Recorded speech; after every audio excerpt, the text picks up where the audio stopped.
یوں سمجھ لیجئے گا ہم ذرا سے شریف کیا ہو گئے تو تم پوسٹر پھاڑنے نکل گئے. وہ جماعت نہیں ہے ہم کہ جو غلاموں کی طرح کام کرتی ہے. مجلس اتحاد المسلمین اگر آج پورے ملک کے اندر پھیلی ہے، اگر آپ اتنی محبت کے ساتھ بیرسٹر اسد الدین اویسی صاحب سے محبت کرتے ہیں تو وہ اس لیے کہ پورے ملک کے اندر صرف ایک شخص ہے جس کے اندر یہ ہمت ہے، جس کے اندر یہ جرت ہے، جس کے اندر یہ طاقت ہے کہ وہ آج ہندوستان کی سب سے عظیم پارلیمنٹ کے اندر کھڑے رہ کر اگر سامنے نریندر مودی ہو یا امت شاہ ہو،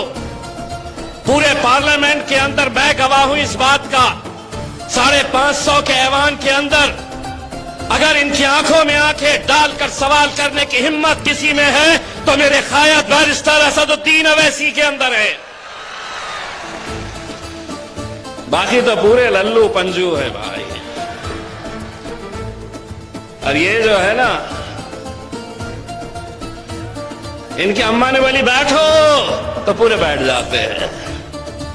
کھڑے رہو تو کھڑے ہو جاتے ہیں. مجھے ایک بات یہاں پر بتائی گئی ہے کہ مالونی علاقے کے اندر بہت ساری غریب بستیاں ہیں، لیکن مالونی کی پہچان کس بات کے لیے ہو رہی ہے؟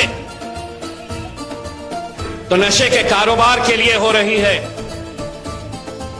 میں مالونی کی پولیس کو یہ بتانا چاہتا ہوں،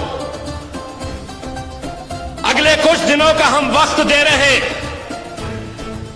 اگر یہ کاروبار آپ نے بند نہیں کروائے تو امتیاز جلیل خود آئے گا یہاں پر مالونی میں یہ نشے کا کاروبار بند کرنے کے لیے.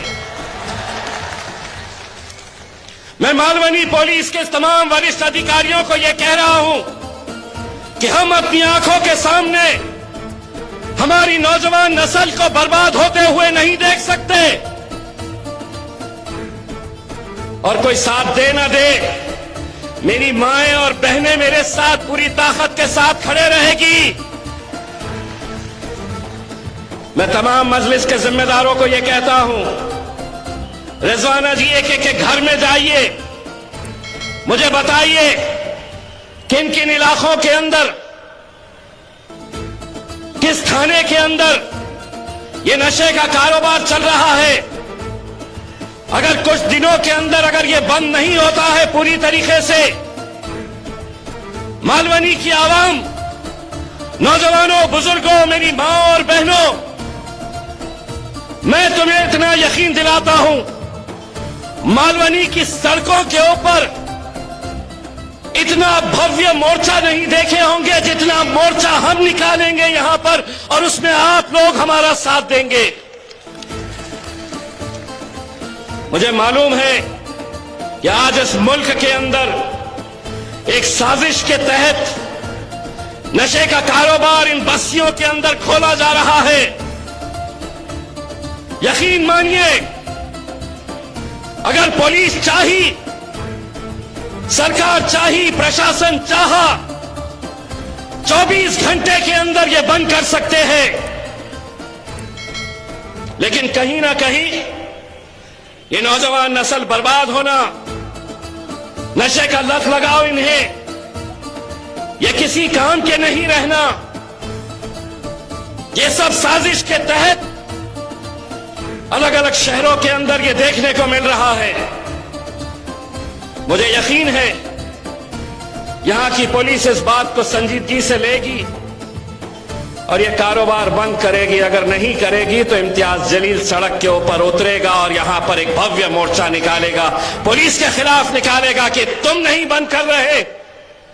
اور اگر تم کہہ دو کہ ہم نہیں بند کر سکتے تو ہم میں اتنی طاقت ہے کہ ہم بھی جا کر اسے بند کروا سکتے ہیں. میرے بھائیوں، یہ بہت ہی سنجیدہ مسئلہ ہے اور اس کے اوپر ہم سب کو بہت ہی غور کے ساتھ اس بات کو سوچنے کی ضرورت ہے. میں صرف اتنا کہنا چاہوں گا